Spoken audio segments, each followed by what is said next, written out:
Welcome back to Jays Central. And if you have been paying attention to the Blue Jays news cycle this week, you already know that things have been moving fast. Like, unusually fast for February. We are not even into the heart of spring training yet, and the roster has already been reshaped in ways that a lot of people did not see coming.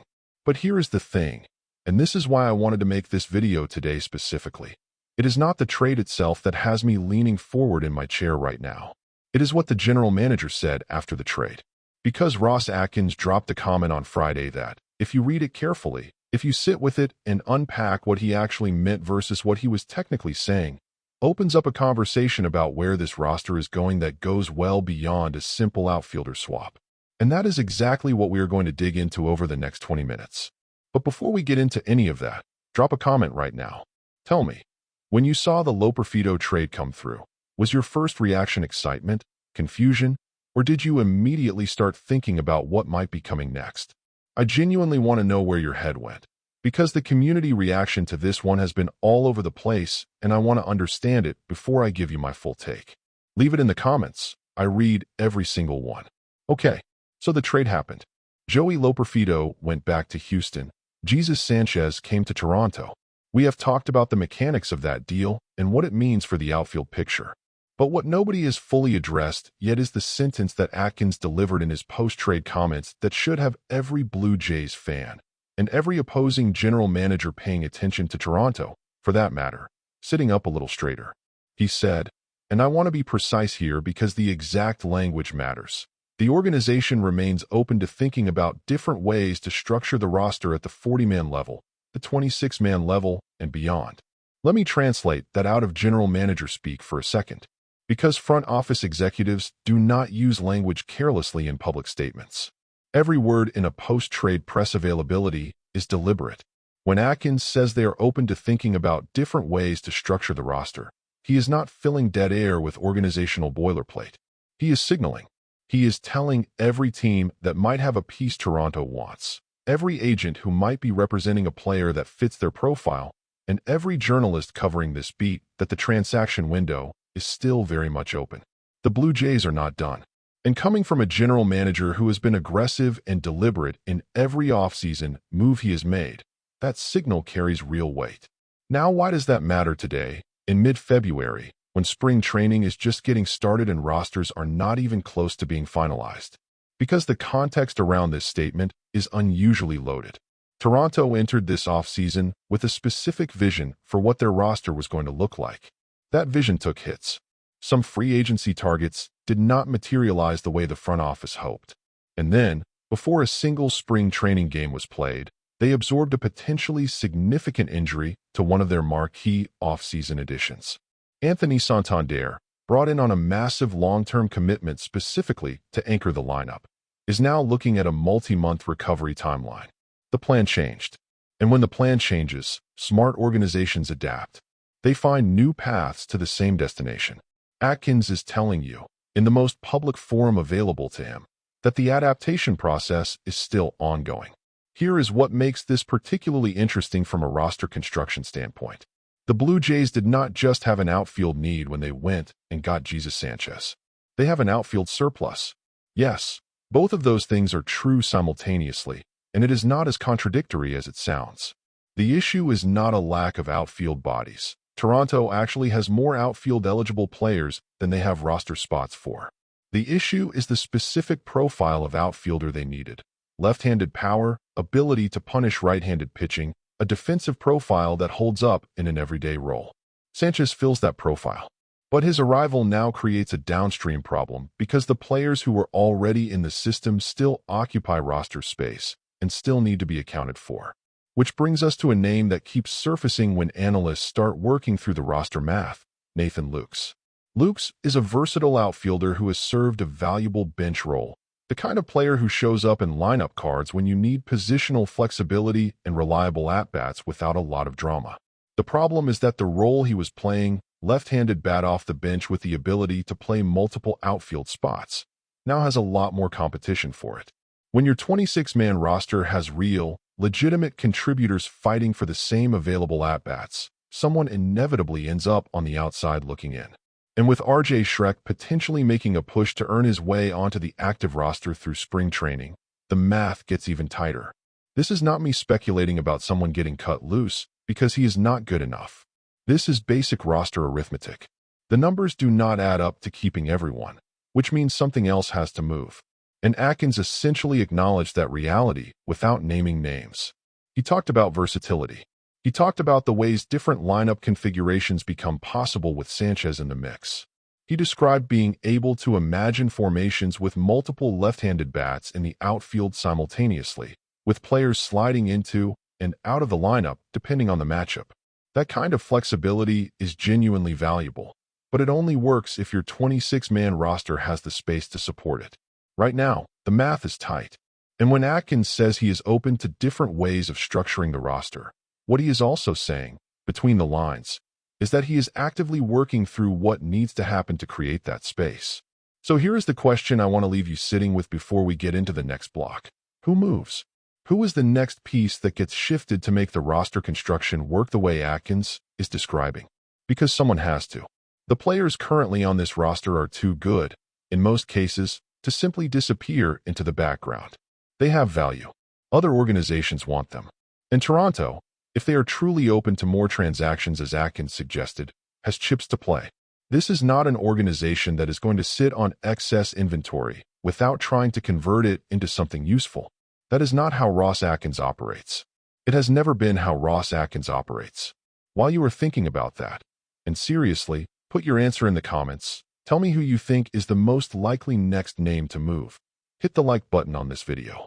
If you are watching a video about the Blue Jays front office strategy in February and actually finding it interesting, you are exactly the kind of fan this channel exists for. The like button helps us reach more people like you. One click, right now, before you forget. Let's keep going. All right, let's get into the weeds a little bit, because I think the conversation around the Blue Jays roster right now is too focused on the outfield and not focused enough on some of the other roster battles that are going to define what this team looks like when the regular season actually starts. And this matters. It matters a lot, because the final shape of the 26-man roster is going to have direct downstream effects on what Toronto can and cannot do during the season when they need to make adjustments on the fly. Let me start with a battle that has been quietly simmering and that the Sanchez acquisition just made significantly more urgent: the competition for the final infield bench spot. Right now, the names that keep coming up in that conversation are Leo Jimenez and Josh Kasvik.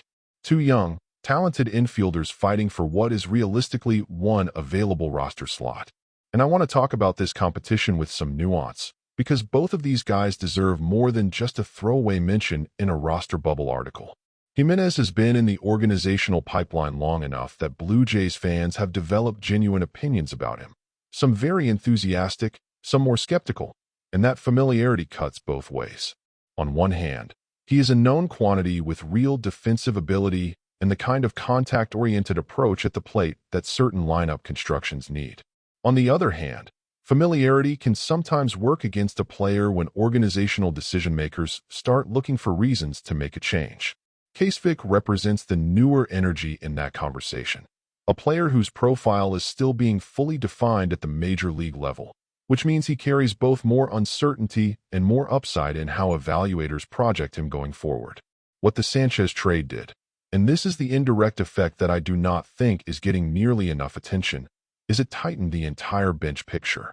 When you add a legitimate, everyday outfielder to your roster, you are not just adding one player. You are implicitly putting pressure on every other player in your lineup depth chart to justify their presence with something specific and irreplaceable. If Sanchez takes the bulk of the left field at-bats against right-handed pitching, and you already have your core outfield pieces locked in for their respective roles, then the outfield backup slots become more defined and more restricted, which means the bench spots that are still genuinely competitive are almost entirely in the infield. And with only one of those spots realistically available, Jimenez and Kasvik are not just competing against each other, they are competing for their organizational futures. Spring training performance is going to matter enormously for both of them. Not just the statistics. Spring training batting averages are notoriously misleading, but the quality of at-bats, the defensive consistency, the ability to handle multiple positions without mechanical breakdowns, and frankly the intangible stuff too. How does a player carry himself in a competitive environment? How does he respond when things go wrong? When a bad day at the plate could meaningfully affect a roster decision that shapes the next several months of his career. These are things that coaching staffs and front offices watch very carefully, even when they are not talking about it publicly. And this is where the broader Atkins comment about roster flexibility becomes really relevant again. He specifically mentioned the concept of versatility as something the team is actively valuing in how they think about the 26-man roster.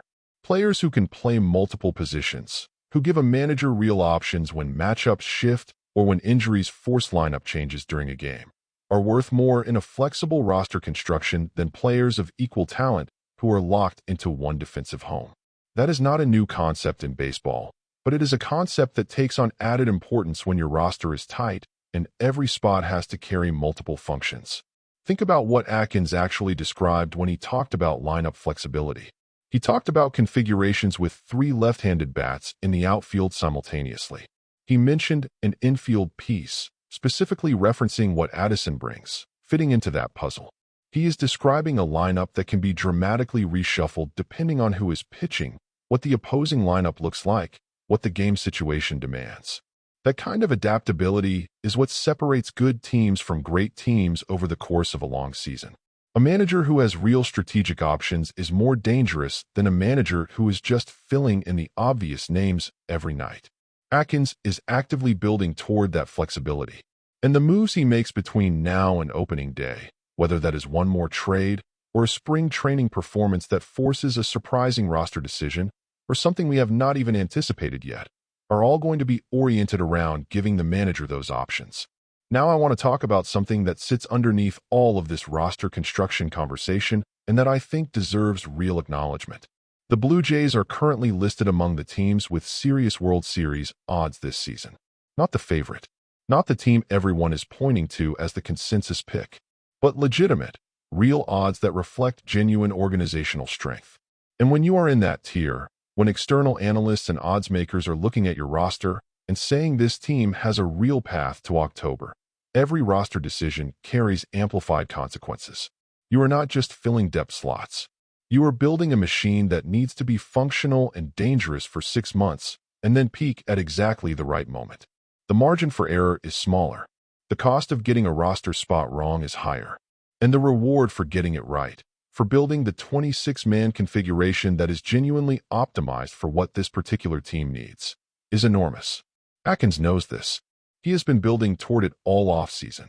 And the fact that he is still publicly signaling openness to additional moves tells you that he does not think the current roster, as constructed, is at its ceiling yet.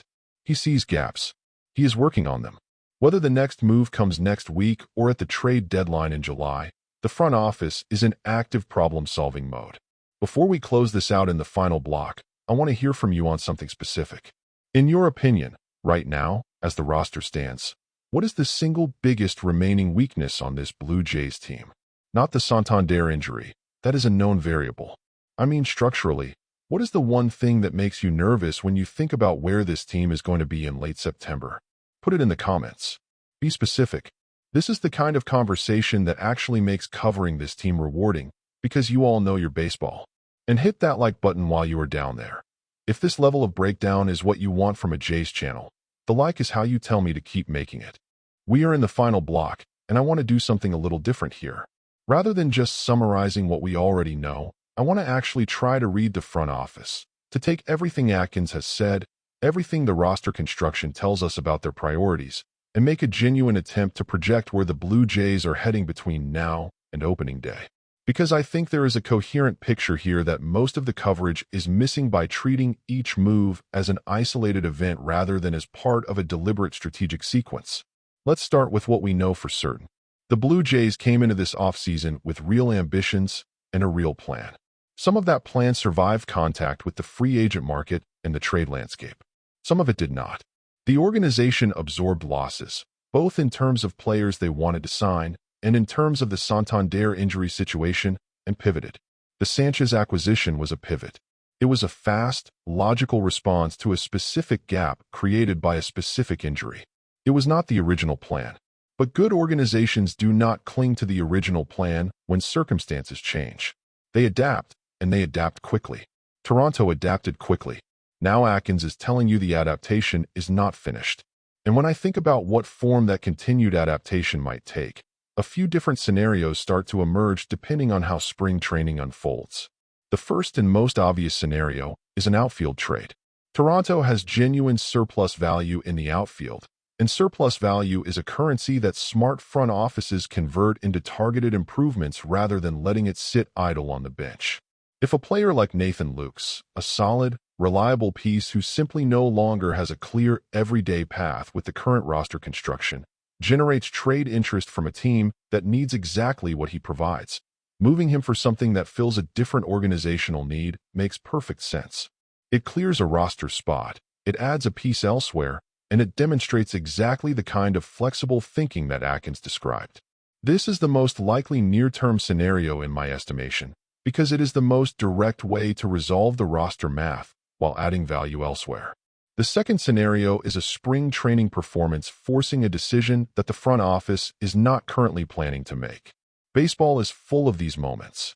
A player nobody expected to compete for a roster spot puts together 2 weeks of spring training that makes it impossible to send him down without a serious conversation first.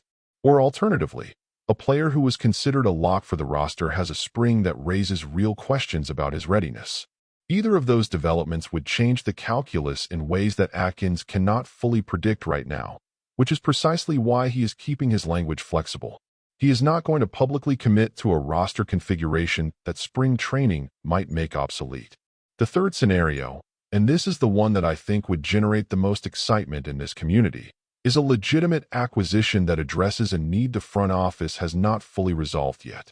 We have talked extensively on this channel about the bullpen picture, about the left-handed reliever situation, about the specific postseason vulnerabilities that could be exposed if Toronto does not address certain matchup problems before the season begins. Atkins has been identified as someone actively working the trade market for bullpen help. If the right deal materializes, the right arm at the right price, that is a move the Blue Jays make, and they make it without hesitating. And the fact that Atkins used language about being open to different ways of structuring the roster suggests that the 40-man picture is being actively managed with exactly that kind of acquisition in mind. Now let me zoom out to the biggest possible frame for a second, because I think context matters enormously when you are evaluating where the Blue Jays are as an organization right now. This is a franchise that has had genuine success in recent years, that has built real organizational infrastructure, and that is genuinely competing in one of the toughest divisions in professional baseball. The American League East is not a division where you coast. Every team in it is resourced, every team in it is competitive, and the margin between making the playoffs and watching October from home can come down to individual roster decisions made in February. Atkins and his front office understand this better than anyone. Every move they make, every public statement, every roster decision, every trade, is being made with that reality in the background. And here is the thing about the Jesus Sanchez acquisition that I think gets undersold when you frame it purely as a replacement for Santander. Sanchez gives Toronto a weapon. Not just a depth piece, not just a roster filler, but an actual weapon, a left-handed power bat with a track record of hitting the ball extremely hard, who slots into the lineup in a very specific way and creates matchup headaches for opposing managers. When a manager looks at a Blue Jays lineup that includes a healthy, locked-in Jesus Sanchez hitting against a right-handed starter and then has to think about how to construct his bullpen usage against that threat, that is real strategic value. That is not a placeholder. That is a legitimate chess piece. Add to that the flexibility that Atkins described, the ability to construct lineups with multiple left-handed bats in the outfield, the ability to mix and match based on matchups, and Toronto becomes a more unpredictable offensive force than they were before this week.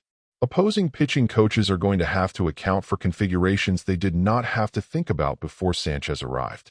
That kind of strategic unpredictability has genuine value in a long season where you face the same division rivals 11 or 12 times each. But I want to close with this, because it feels important to say honestly. The next few weeks of spring training are going to tell us a lot about whether the optimism around this Blue Jays roster is fully justified. Sanchez needs to look comfortable in his new environment. The infield competition needs to resolve in a way that gives the manager real confidence in his bench options. The pitching staff needs to show health and command. And somewhere in there, Atkins needs to make whatever move or moves he has been signaling are still in the works. A lot of variables have to break the right way, but the baseline here is strong. The core is legitimate. The front office is active and clearly paying attention. And the public message from Ross Atkins, that the roster can still improve, that the organization is still thinking creatively about how to build something that competes in October, is exactly the message you want to hear from a general manager in February. Not complacency, not false satisfaction with what they have. Active, engaged problem-solving with a championship goal and focus. That is what this offseason has looked like from the outside. And that is what I am going to keep tracking for you here at Jays Central as spring training builds toward opening day. Now here is what I need from you before you click away. Leave a comment, right now, at the bottom of this video, and tell me genuinely, are you more optimistic or less optimistic about the 2026 Blue Jays after this week's news? Not a hot take, not a knee-jerk reaction. Your real, honest assessment after sitting through this whole breakdown. Because your perspective actually shapes the content we make on this channel. And if this video delivered the kind of depth you want from Blue Jays coverage, hit that like button. It takes 1 second. It tells the platform that this content matters, and it helps us build a bigger community of fans who actually care about understanding this team at a real level. We appreciate every single one of you who has made Jays Central part of your baseball routine. We will be right back here when the next piece of news drops. And based on everything Atkins said this week, it should not be a long wait. See you in the next one.